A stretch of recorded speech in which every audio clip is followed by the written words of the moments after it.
And there's got to be differences. There can't like there's cohesion. There's got to be individuality. There's got to be, I'm a proponent, and this is potentially controversial, but I'm a proponent for diversity, for nation states, for differences between people, not in the sense of like everybody's you know against each other, but everyone's unique, and there's we shouldn't be forging to be like what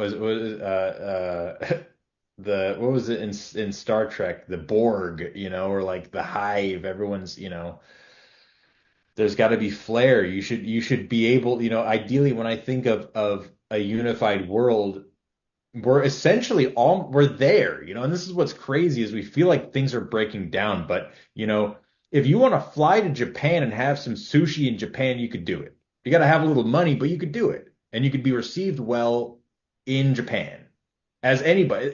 You can go anywhere. Fine, certain spots maybe you can't go, but again, do you really want to go walk around in like Chicago at night? But that's our backyard, and so you know it's what things are we a part of? What things do we say is not a part of us? And again, that shifts. If I'm in a good mood, if I just had a nice bowl of ice cream, I might be more inclined to listen to somebody's opinion that I might disagree with, and then I might agree with. Mm-hmm. And so again, the stuff isn't necessarily tangible, but there's a play on emotions, right? Like even words. Like when we think of, people that have the signs out like, there's no hate here. Hate doesn't belong here. It's like, well, I wasn't even thinking about the word hate until I saw your sign in the front yard. And so is there's like a projection of some sort and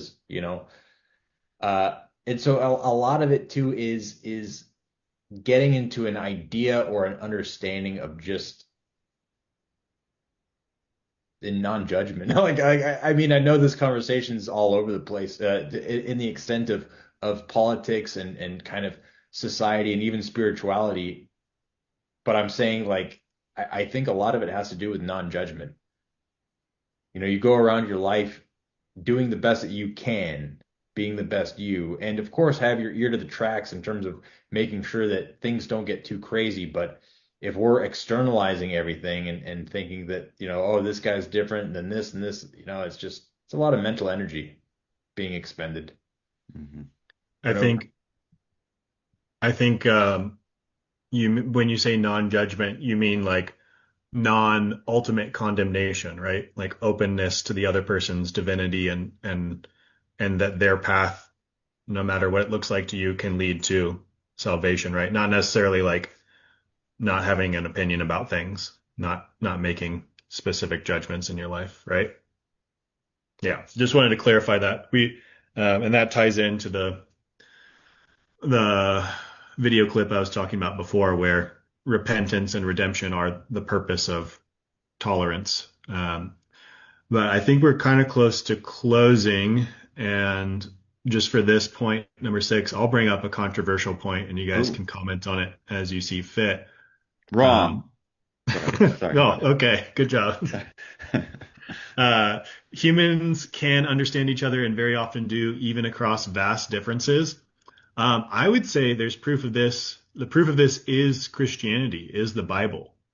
And I know a lot of people would be like, blah, blah, blah, Crusades. Yeah, yeah, yeah. And like, yes, yes, Inquisition. Like, yes, problems. But at the same time, this is a conception, an idea, a story that started in like this weird Middle Eastern community of segregated people from the rest of the world. And then started blossoming through these like backwoods, again, Middle Eastern fishermen.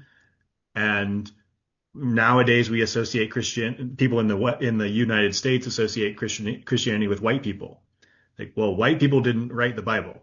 And so there has been this worldwide spread of this story that we agree on across cultures. And the point of it is actually to find that agreement across cultures. That's what it tells you to do. Mm. And, you could use other religions as well. Islam has spread across many different cultures and people find meaning in it and find truth in it and agree on it on many ways. And same thing with Buddhism. In any large religion, that has that expansionist element to it is by definition seeking to impart what they believe as truth and meaning across those boundaries.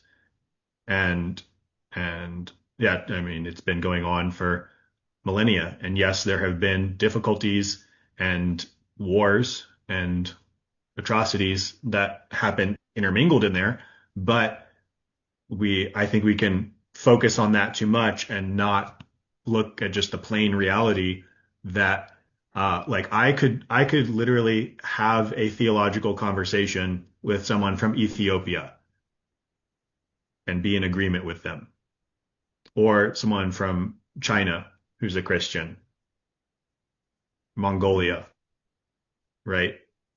Hmm. We could all relate, and I like talking about Buddhism, so I could relate my own theological concerns that I think are best expressed through Christianity, but I can pretty well have a conversation with any Buddhist across the world, and I think we're looking for the same things. Hmm. I think there's a harmony of the meaning there, and so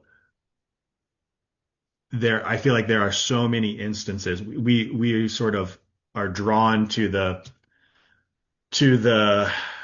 difficulties, to the conflicts today, and we focus on those, and those are there. I'm not denying them, and life is difficult. But I think if we can take a step back from those for a moment, we can also see that very much just absolutely clearly the case that people very often understand each other and we have common experiences across vast differences.